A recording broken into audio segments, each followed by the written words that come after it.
Welcome to Python life YouTube channel. ఈరోజు మన topic ఏంటంటే ఎక్సెప్షన్ హ్యాండ్లింగ్. ఎక్సెప్షన్ హ్యాండ్లింగ్ అంటే ఏంటంటే, ఎక్సెప్షన్ అంటే ఫస్ట్ ఆఫ్ ఆల్ ఎర్రర్ని మనము పైథాన్లో ఎలా హ్యాండిల్ చేయాలో చూద్దామండి ఫస్ట్.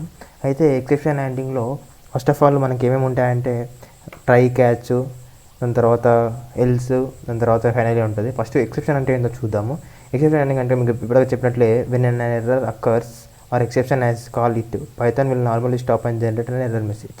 ఇప్పుడు మనకి ఎర్రర్ అక్కర్ అయితే మనకి ఏమవుతుందంటే ప్రోగ్రామ్ అనేది స్టాప్ అయిపోయి మనకి ఎర్రర్ మెసేజ్ అనేది పైథాన్ అనేది డిస్ప్లే చేస్తుంది. ఓకే, అలాగే మనం ఎక్సెప్షన్ ఎలా హ్యాండిల్ చేస్తామంటే ట్రై స్టేట్మెంట్తో మన ట్రై అనేది కీవర్డ్ యూజ్ చేసుకొని ట్రై స్టేట్మెంట్తో మనము ఎక్సెప్షన్ అనేది హ్యాండ్లింగ్ చేస్తాము. ఓకేనా, అయితే మనకి ఎక్సెప్షన్ హ్యాండ్లింగ్ ఏముంటాయంటే ట్రై, ఎక్సెప్ట్ అని ఉంటుంది, అలాగే ఎల్స్ అని ఉంటుంది, ఫైనలీ ఉంటుంది. ట్రై ఏం చేస్తే రన్ దిస్ కోడ్, ఇక్కడ కోడ్ మనము కండిషన్స్ ఇక్కడ రాస్తాము. ఒకవేళ కోడ్ అనేది ట్రూ అవుతే మనకి డిస్ప్లే అవుతుంది, లేకంటే మనకి execute this code when there is an exception. ఒకవేళ ఈ కోడ్లో ఎక్సెప్షన్ ఉంటే మనకి ఇది డిస్ప్లే అవుతుంది. ఎల్స్లో ఏం చేస్తుందంటే no exceptions run this code. ఇప్పుడు ఒకవేళ ఎక్సెప్షన్స్ లేకపోతే ట్రై డిస్ప్లే అయిన తర్వాత ఇప్పుడు మనకి ఎక్సెప్షన్ లేకపోతే మనకి డైరెక్ట్ ఎల్స్ అనేది డిస్ప్లే అయిపోతుంది. ఇప్పుడు ఈ 3 అనే కండిషన్స్ ఏది డిస్ప్లే అయినా కాకుండా కూడా ఫైనల్లీ మాత్రం ఎప్పుడైనా సరే రన్ అవుతుందని ఇక్కడ చెప్పారు చూడండి, ఆల్వేస్ రన్ దిస్ కోడ్. ఇప్పుడు మనకి కండిషన్స్ ట్రూ అయినా ఫాల్స్ అయినా ఎక్సెప్షన్ వచ్చినా రాకుండా కూడా ఫైనల్లీ మాత్రము తప్పనిసరిగా ఎగ్జిక్యూట్ అవుతుంది. ఓకే, మనకి ఇప్పుడు అలాగే ఇక్కడ చూసినట్లయితే try block test a block of code of errors. ఇది టెస్ట్ చేస్తుంది, ఎక్సెప్ట్ ఏం చేస్తుంది అంటే హ్యాండిల్ చేసేస్తుంది. దాని తర్వాత ఫైనల్ ఏం చేస్తుందంటే మనకి ఎక్సెప్ట్ అంటే ఇప్పుడు ట్రై వచ్చిన ఎక్సెప్ట్ బ్లాక్స్ వచ్చినా ఇది పక్కా రిజల్ట్ అనేది అంటే తప్పనిసరిగా డిస్ప్లే అవుతుందని ఇక్కడ చెప్పారు. నెక్స్ట్ మనకి పైథాన్లోని ఎర్రర్స్ ఏవి ఉన్నాయో ఒక్కసారి బ్రీఫ్గా చూద్దామండి. అసెర్షన్ ఎర్రర్ ఉంటుంది, attribute error, EOF error, okay, floating point error, generator exit, import error. Import అంటే మాడ్యూల్స్ సరిగా మనము ఇంపోర్ట్ చేయకపోతే ఇంపోర్ట్ ఎర్రర్ వస్తుంది. ఇండెక్స్ ఎర్రర్, మనం ఇండెక్స్ ఫైల్ సరిగా పాస్ చేయకపోతే వస్తుంది. కీ ఎర్రర్ అనేది డిక్షనరీలో వస్తుంది. Keyboard interrupt, okay. Next memory error, name error అనేది మనం ఒకవేళ వేరియబుల్ని డిఫైన్ చేసుకోకపోతే మనం ఒక నేమ్ ఎర్రర్ అనేది వస్తుంది. Okay, not implement error, OS error, OS మాడ్యూల్లో ఓఎస్ ఎర్రర్ వస్తుంది. Overflow error, okay, reference error, run time error, stop iteration. Syntax error అనేది మనం సింటాక్స్ అంటే ఇన్వాలిడ్గా రాస్తే మనకి సింటాక్స్ ఎర్రర్ వస్తుంది. ఇండెంటేషన్ ఎర్రర్ మనము అంటే ఈఫ్ ఫర్లో మనకి నేను ఒకసారి ఎక్స్ప్లెయిన్ చేసి ఉన్నాను ఇండెక్షన్ ఎర్రర్ అంటే ఏంటో. ఇండెక్షన్ ఎర్రర్ అంటే మనం ఇప్పుడు స్టేట్మెంట్స్ అనేది కరెక్ట్ సీక్వెన్స్గా రాకపోతే ఇండెంటేషన్ ఎర్రర్ వస్తుంది. Next tab error, system exit. Next type error అంటే మనము ఫంక్షన్ ఒక టైప్స్ అంటే సరిగ్గా ఫంక్షన్ టైప్ సరిగా ఆపరేషన్స్ అనేది పర్ఫామ్ చేయకపోతే మనకి టైప్ ఎర్రర్ అనేది వస్తుంది. Next unbound local error, Unicode error, next Unicode decode error అనేది ఇవంతా కూడా మనకి ఇన్స్టాలేషన్స్లో వస్తాయి. Okay, next value error, zero division error.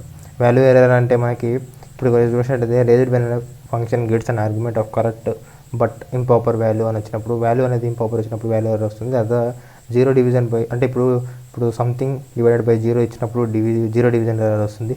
ఇవ్వండి ఎక్సెప్షన్ హ్యాండ్లింగ్ దాని డెఫినేషన్. ఓకే, ఇప్పుడు ఎక్సెప్షన్ హ్యాండ్లింగ్ అంటే దాని డెఫినేషన్. దానిలో ఏమేమి ఉంటాయంటే ట్రై, ఎక్సెప్ట్, ఎల్స్, ఫైనల్లీ అనేది ఎగ్జిక్యూట్ అయిపోతుంది ఫైనల్గా. ఓకే, నెక్స్ట్ దాని ఒక ఎర్రర్ అంటే మనకి ఇవన్నీ ఎర్రర్స్ అనేది మనకు ప్రోగ్రామింగ్ చేసినప్పుడు పైథాన్ ప్రోగ్రామింగ్ చేసినప్పుడు ఇవన్నీ మనకి వచ్చేస్తాయి. ఓకే, ఇక్కడ ఈఓఎఫ్ అంటే ఎండ్ ఆఫ్ ఫైల్. నెక్స్ట్ మనం కోడింగ్కి వెళ్ళినట్లయితే ఫస్ట్ ఆఫ్ ఆల్ మనము ఎట్లా డిక్లేర్ చేస్తాం, ఎలా చేస్తాం చూద్దాం. ఇది ఫస్ట్ ఆఫ్ ఆల్ మనం ఇది కామెంట్లో పెట్టేసుకుందాం. కామెంట్లో పెట్టేసుకొని మనం ఎగ్జిక్యూట్ చేసి చూస్ చేద్దాం. ఓకే, ఇక్కడ మనం పైకి వచ్చినట్లయితే ట్రై ఏం చేసాం ఇక్కడ మనం ట్రై ప్రింట్ ఎక్స్. ఓకే, ఎక్స్ని ప్రింట్ చేసాము. ఎక్సెప్షన్ ఏం రాయమని ఆయన ఎక్సెప్షన్ అక్కడ అని రాసాము. ఇప్పుడు ఎక్స్ అనేది ఇక్కడ ప్రింట్ చేస్తే ఎర్రర్ వస్తుంది, ఎందుకంటే మనం ఎక్స్ని డిఫైన్ చేయలేదు కాబట్టి. ఇప్పుడు మనకి మేబీ నేమ్డ్ ఎర్రర్ రావాలి, ఎందుకంటే మనము డిఫైన్ చేయలేదు కాబట్టి, వేరియబుల్ డిఫైన్ చేయలేదు కాబట్టి నేమ్డ్ ఎర్రర్ వస్తుంది కాబట్టి నేమ్డ్ ఎర్రర్ రావాలి. నేమ్డ్ ఎర్రర్ వచ్చింది కానీ మనకి నేమ్డ్ ఎర్రర్ అని చూపించకూడదు అనేసి మనం ఎక్సెప్షన్ రాస్తాం. ఇక్కడ ఎక్సెప్షన్ కాన్సెప్ట్ ఏంటంటే మనం ప్రోగ్రాము ల్యాక్స్ ఆఫ్ కోడ్ రాస్తాం. ల్యాక్స్ ఆఫ్ కోడ్ రాసినప్పుడు ఏమవుతుందంటే మీకు ఎర్రర్స్ అనేది ఇట్లా ఎక్సెప్షన్లో ఇచ్చేస్తే మనకి ఎక్సెప్షన్ అక్కడ సంథింగ్ ఇప్పుడు మనం ఇక్కడ ఎక్సెప్షన్ అక్కడ 4th లైన్ ఇక్కడ ఇచ్చేసామంటే ఈజీగా రెక్టిఫై చేయొచ్చు ఇలా ఎక్సెప్షన్స్ అక్కడ అనేసి. ఇప్పుడు మన అవుట్పుట్ ఒకసారి చూద్దాం ఏమొస్తుందో. అవుట్పుట్ చూసినట్లయితే మనకి ఏమొస్తుందంటే ఇక్కడ చూడండి అండ్ ఎక్సెప్షన్ అక్కడ అని వస్తుంది. అండ్ ఎక్సెప్షన్ అక్కడ ఎక్సెప్షన్ అక్కడ ఏంటంటే ఇది నేమ్డ్ ఎర్రర్, ఎందుకంటే మనం నేమ్ని వేరియబుల్ చేసుకోవాలి కాబట్టి నేమ్డ్ ఎర్రర్ ఇక్కడ ఇది ఎక్సెప్షన్. ఓకే, నెక్స్ట్ ఇంకా వేరే ఎక్సెప్షన్ ఎలా ఉంటుందంటే చూపిస్తాను మీకు. ఇది మనం కమాండ్లో పెట్టేసుకొని ఓకే, ఇది మనం కమాండ్లో పెట్టేసిన తర్వాత ఇక్కడ నేను ఏం చేశానంటే ట్రై బ్లాక్లో ఏం చేశానంటే A=10 తీసుకున్నాను, B=Python తీసుకున్నాను, C=A+B. పైథాన్ ప్లస్ ఇంటీజర్ ఎప్పుడు కూడా అడిషన్ కాదు. అయితే ఇది ఎర్రర్ వస్తుంది. ఇది ఎర్రర్ వచ్చినప్పుడు ఇక్కడ నేను ఏమొస్తుంది, ఇక్కడ మనకు అవుట్పుట్ ఏమొస్తుంది, సంథింగ్ వెంట్ రాంగ్ అని వస్తుంది. వచ్చిన తర్వాత మనకి ఫైనల్ స్టేట్మెంట్ ట్రూ అయినా ఫాల్స్ అయినా ఏదైనా కూడా ఫైనల్ స్టేట్మెంట్ మాత్రం తప్పనిసరిగా ఎగ్జిక్యూట్ అవుతుంది. ఇప్పుడు మీకు అవుట్పుట్ చూస్తాను చూడండి. ఇప్పుడు మీరు సంథింగ్ వెంట్ రాంగ్ వచ్చింది, the try except is finished అని వచ్చేసింది. అంటే మనకి ఏది ఎగ్జిక్యూట్ అయినా కాకుండా కూడా ఫైనల్ ఎగ్జిక్యూట్ అవుతుంది. మనకి ఎప్పుడు కూడా ఇంటీజరు మరియు స్ట్రింగ్ అనేది ఎప్పుడు కూడా అడిషన్ కాదు. ఓకే, నెక్స్ట్ ఇంకో ఎక్సెప్షన్ ఏంటో దీనిలో ఇంకొక ఎక్సెప్షన్ ఏంటో చూద్దాము. ఇక్కడ ఎక్సెప్షన్ చూసినట్లయితే ఇక్కడ ఎక్సెప్షన్ A=10 తీసుకున్నాను, B=0 తీసుకున్నాను, C=నేను ఏం చేశానంటే A/B అని తీసుకున్నాను. A/B తీసుకున్నాను కాబట్టి ప్రింట్ C తీసుకున్నాను. ప్రింట్ తీసుకున్న తర్వాత ఎక్సెప్ట్ ఏం చేసాను, సంథింగ్ వెంట్ రాంగ్ అంటే ఇప్పుడు మనకి 10/0 అంటే /0 అంటే అది ఎర్రర్ కదా. ఇప్పుడు ఎర్రర్ ఎలా వస్తుందో చూద్దాము. ఇప్పుడు ప్లే చేస్తే చూడండి, something went wrong, the try except is finished, something went wrong అని వచ్చేసింది. ఎందుకు వచ్చిందంటే అలా ఇక్కడ చూడండి, ఇక్కడ మనము ఇది మనం క్లోజ్ చేయలేదు, అందుకే అది పైన కూడా ఎగ్జిక్యూట్ అయింది, నో ప్రాబ్లం. ఇప్పుడు ఇక్కడ నేను క్లోజ్ చేస్తాను, ఇది క్లోజ్ చేసేసి ఇది ఓపెన్ చేసేద్దాం. ఓకే, ఇప్పుడు మనం ఎగ్జిక్యూట్ చేసేద్దాం. ఎగ్జిక్యూట్ చేస్తే మనకి సంథింగ్ వెంట్ రాంగ్ అని రావాలి అవుట్పుట్. చూడండి, సంథింగ్ వెంట్ రాంగ్ అని వచ్చేసింది. ఇట్లా మనము పైథాన్లోని ఇలా యూజ్ చేసుకొని ఇక్కడ మనము చూసినట్లయితే నేను ఇక్కడ ఇంతకుముందుకు ఏం చేశానంటే A=10 అని తీసుకున్నాను, B=0 తీసుకున్నాను, C=A/B అని తీసుకున్నాను. అయితే మనకు ఒక ఎర్రర్ అనేది ఎక్సెప్షన్ అయింది. మనకి ప్రతిసారి కూడా నేను ఇంతకుముందు మీకు చూపించినట్లయితే ప్రింట్ మనం రాసింది మాత్రం డిస్ప్లే అవుతుంది, కానీ ఏం ఎర్రర్ వస్తుంది అనేది మనకు తెలియలేదు. ఏ ఎర్రర్ వస్తుందో తెలియలేదు అన్నప్పుడు మనం ఏం చేయాలంటే ఇక్కడ ఎక్సెప్ట్ ఏం రాయాలంటే ఎక్సెప్షన్ రాసి ఎక్సెప్షన్ ప్రింట్ చేసుకుంటే మనకి ఏ ఎర్రర్ వస్తుందని ఈజీగా అర్థమైపోతుంది. ఇక్కడ చేసినట్లయితే division/0 అనే ఎర్రర్ వస్తుందని నేను దాన్ని ప్రింట్ చేసుకున్నాను. సపోజ్ నేను ఇక్కడ డివిజన్/0 ఎర్రర్ కాకుండా ఇక్కడ నేను ఇలా పాస్ చేస్తాను చూడండి. ఇప్పుడు ఏం పాస్ చేస్తానంటే ఇక్కడ కిరణ్ అని పాస్ చేస్తాను. కిరణ్ అని పాస్ చేసేసి A+B అంటాను. A+B అంటే ఇప్పుడు మనకి ఎర్రర్ ఏం వస్తుందో మీరు చూడండి. ఇప్పుడు కన్కాటెనేటెడ్ కాదు, కానందుకు మనకి ఎర్రర్ ఏం వస్తుందో చూడండి. ఇక్కడ అన్సపోర్టెడ్ ఆపరెండ్ ఫర్ ప్లస్ ఇంట్ అండ్ str అని వచ్చేసింది కదా. ఇది ఎర్రర్ అనేది ఎర్రర్ నేమ్ తెలుసుకోవాలంటే మనం ఎక్సెప్షన్ యాజ్ ఎక్సెప్షన్ అని తీసుకోవాలి.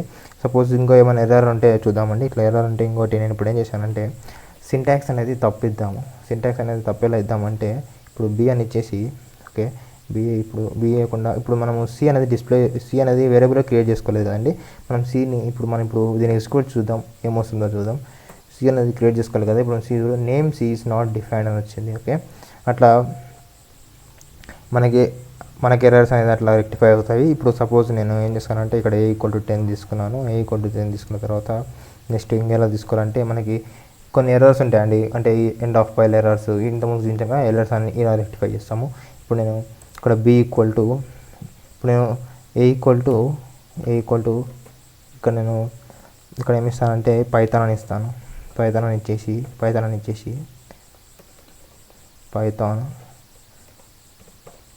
నెక్స్ట్ B=లైఫ్ అని ఇస్తాను. లైఫ్ అని ఇచ్చేస్తాను. ఇప్పుడు C=A+B అంటాను. ఇప్పుడు మనకి ఎర్రర్ ఎక్సెప్షన్ ఏం రాదు. ఎందుకంటే మనము అక్కడ మనకి 2 స్ట్రింగ్స్ ఉన్నాయి కాబట్టి మనకు ఈజీగా కన్వర్ట్ అవుతుంది. ఇప్పుడు నేను C ప్రింట్ చేస్తే చూడండి మనకు అవుట్పుట్ ఏమొస్తుందంటే పైథాన్ లైఫ్ అని డిస్ప్లే అవుతుంది. చూడండి, పైథాన్ లైఫ్ అని డిస్ప్లే అవుతుంది. ఇప్పుడు అది ఇంతకుముందుకు ఎందుకు అలా డిస్ప్లే అయిందంటే స్ట్రింగ్ ప్లస్ మనకి ఇంటీజర్ అనేది కన్వర్ట్ కాదు కాబట్టి ఎర్రర్ వచ్చింది. ఇదండి ఎర్రర్ హ్యాండ్లింగ్ అంటే ఎక్సెప్షన్ హ్యాండ్లింగ్ అనేది పైథాన్లోని టాపిక్ అండి. నెక్స్ట్ మీకు ఈ వీడియో నచ్చినట్లయితే లైక్ చేయండి, షేర్ చేయండి, సబ్స్క్రైబ్ చేయండి. ఒకవేళ మీరు ఈ ఛానల్కి ఫస్ట్ టైం కానీ వచ్చినట్లయితే ప్లీజ్ సబ్స్క్రైబ్ చేసుకోండి.